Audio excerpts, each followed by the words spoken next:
Hello friends, my self पूजा और हम कर रहे हैं पीजीटी कॉमर्स के पीवाईक्यूज़। अगर आप भी पीजीटी कॉमर्स की किसी भी टीचिंग एग्जाम्स की जो कॉमर्स से रिलेटेड है तैयारी कर रहे हैं तो फ्रेंड्स ये वीडियो आपके लिए बहुत हेल्पफुल होगी।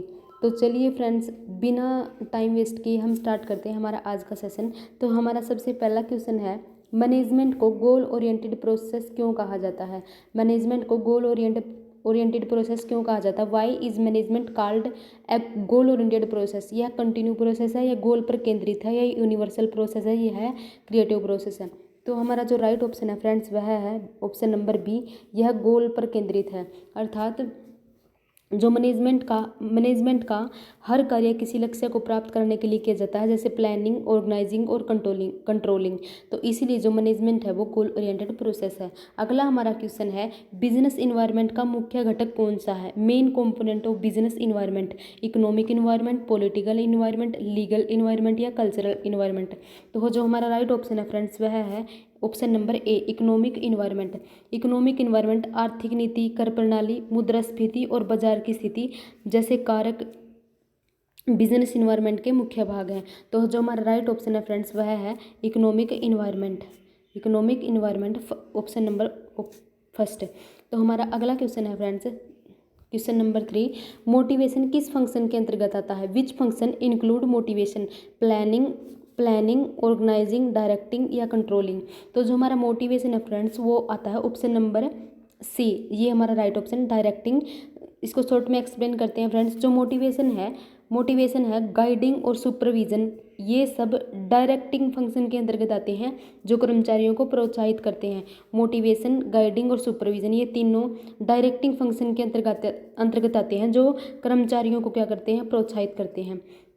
अगला हमारा क्वेश्चन है फ्रेंड्स फिफ्थ नंबर हमारा क्वेश्चन है कि principle of unity of command का अर्थ क्या है। Meaning of unity of command, principle of unity of command का अर्थ क्या है। एक ही कर्मचारी को एक ही सुपरवाइजर से आदेश मिलना, यही हमारा आंसर है friends. Meaning of unity command का अर्थ यही होता है कि एक कर्मचारी को केवल एक सुपीरियर से आदेश मिलना ताकि वह कन्फ्यूजन और कन्फ्लिक्ट न हो। ठीक है फ्रेंड्स, अगला हमारा क्वेश्चन है क्वेश्चन नंबर 6। अगला हमारा क्वेश्चन है कि कैश फ्लो स्टेटमेंट में इंटरेस्ट रिसीव्ड कहाँ से आता है। Where is interest received shown. Cash flow statement में इंटरेस्ट रिसीव्ड कहाँ से आता है। Operating activities, investing activities, financial activities या नन ऑफ दीज। तो हमारा जो राइट ऑप्शन है फ्रेंड्स वह है option number B, investing activities. Short explain लेते हैं हम इसकी। इंटरेस्ट रिसीव्ड इन्वेस्टमेंट से जुड़ा इनफ्लो होता है, इंटरेस्ट रिसीव्ड इन्वेस्टमेंट से जुड़ा इनफ्लो होता है, इसीलिए इसे इन्वेस्टमेंट एक्टिविटी में दिखाया जाता है। अगला हमारा क्वेश्चन है कि जीडीपी है, जीडीपी का फुल फॉर्म क्या है।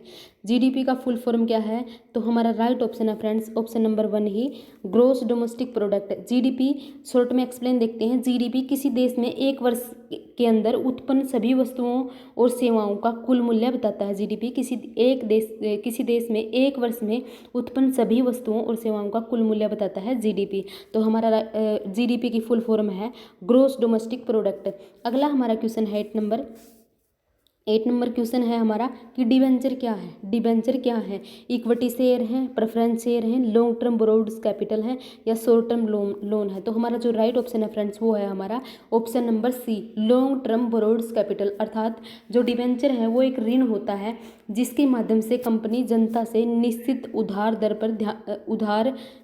निश्चित ब्याज दर पर धन उधार लेती है। डिबेंचर इश्यू करके जनता से निश्चित ब्याज दर पर धन उधार लेती है। तो यह है हमारा लॉन्ग टर्म बोरोड कैपिटल। ठीक है, डिबेंचर है लॉन्ग टर्म बोरोड कैपिटल। अगला हमारा क्वेश्चन है 9 नंबर। अगला हमारा क्वेश्चन है ऑर्गेनाइजिंग का पहला स्टेप क्या है। ऑर्गेनाइजिंग यानी संगठन का पहला स्टेप क्या है। Identification of work, delegation of authority, establishing departments या कोऑर्डिनेटिंग एफर्ट्स। तो जो हमारा फर्स्ट ऑप्शन है friends identification and division of work, यही हमारा राइट ऑप्शन है। जो ऑर्गेनाइजिंग है उसका पहला स्टेप है identification and division of work. Short explain ले लेते हैं हम इसकी। काम को बांटना और उसकी पहचान करना ऑर्गेनाइजेशन की शुरुआती प्रक्रिया है जिससे जिम्मेदारी स्पष्ट होती है। ठीक है फ्रेंड्स, अगला हमारा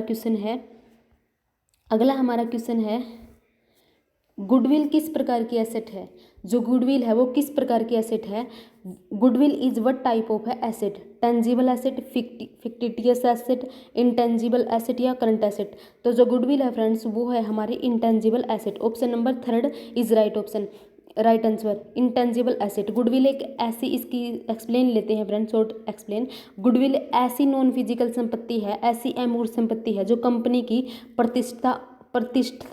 प्रतिष्ठा और अर्निंग कैपेसिटी को दर्शाती है, जो गुडविल होती है। तो गुडविल किस प्रकार की एसेट है फ्रेंड्स? वो है इंटेंजिबल एसेट। अगला हमारा क्वेश्चन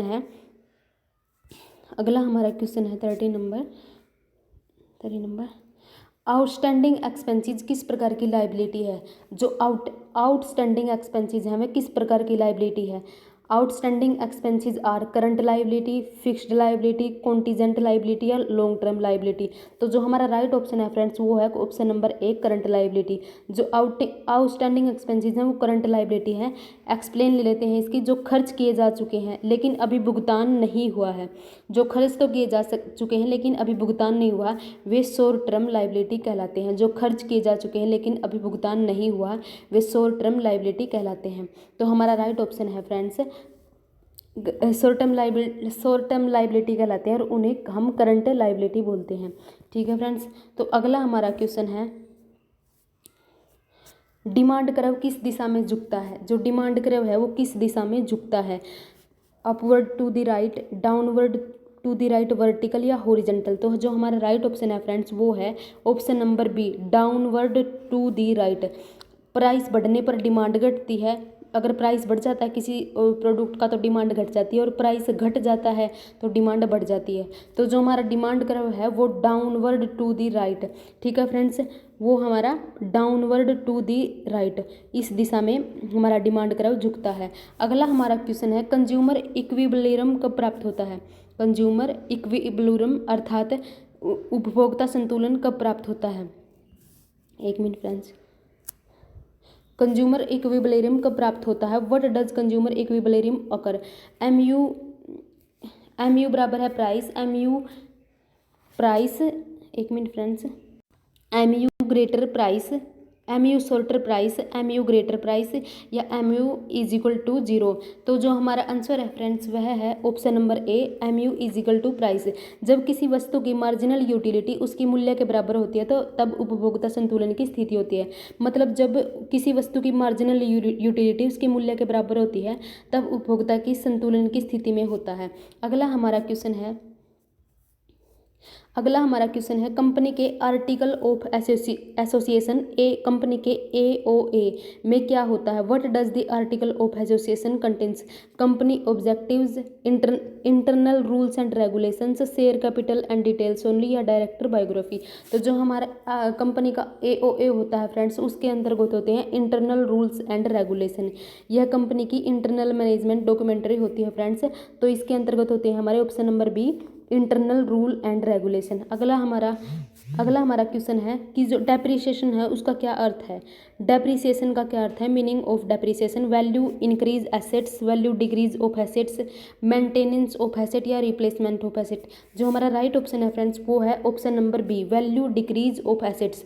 मतलब एक्सप्लेन ले लेते हैं कि किसी स्थायी संपत्ति के उपयोग या समय के कारण मूल्य में कमी आना डेप्रिसिएशन कहलाता है। किसी स्थायी संपत्ति के उपयोग से कोई भी फिक्स्ड एसेट है उसको हम बार बार प्रयोग कर रहे हैं कई लंबे समय से, तो जो उसके मूल्य में कमी आती है उसे रिप्लेस करवाना पड़ता है तो उसे हम डेप्रिसिएशन कहते हैं।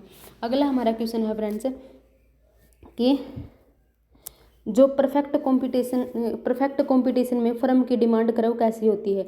जो परफेक्ट कंपटीशन होता है उसमें फर्म की डिमांड कर्व कैसी होती है? Demand curve of under perfect competition is upward sloping, downward sloping, perfectly elastic या परफेक्टली इनलास्टिक? तो जो हमारा राइट ऑप्शन है फ्रेंड्स वह है option number C, perfectly elastic. Explain ले लेते हैं। परफेक्ट कंपटीशन में फर्म को प्राइस कंट्रोल करने का अधिकार नहीं होता, इसलिए वह मार्केट प्राइस पर ही बेचती है।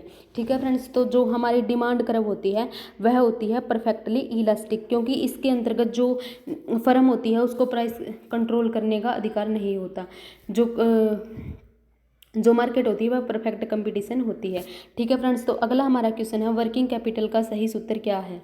जो वर्किंग कैपिटल है उसका सही सूत्र क्या है, फॉर्मूला ऑफ वर्किंग कैपिटल। तो option number B, current assets minus current liabilities. Current asset minus current liabilities, ये हमारा राइट ऑप्शन है। Current asset minus current liabilities. Explain कर लेते हैं इसको, छोटा एक्सप्लेन। वर्किंग कैपिटल बताता है कि फर्म के पास शॉर्ट टर्म ओब्लिगेशंस चुकाने के बाद कितना करंट एसेट बचा है। वर्किंग कैपिटल यह बताता है कि फर्म के पास शॉर्ट टर्म ओब्लिगेशंस चुकाने के बाद कितना करंट एसेट बचता है। यह वर्किंग कैपिटल का सूत्र है, current asset minus current liability. ठीक है फ्रेंड्स, अगला हमारा क्वेश्चन है पब्लिक डिपॉजिट क्या है। पब्लिक डिपॉजिट क्या है, what is public deposit. Monetary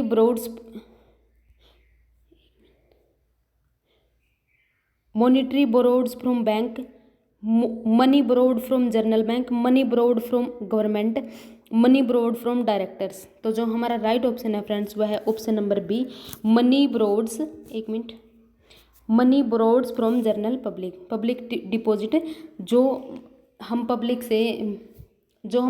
से मनी कलेक्ट करते हैं उसको बोलते हैं money borrowed from general public.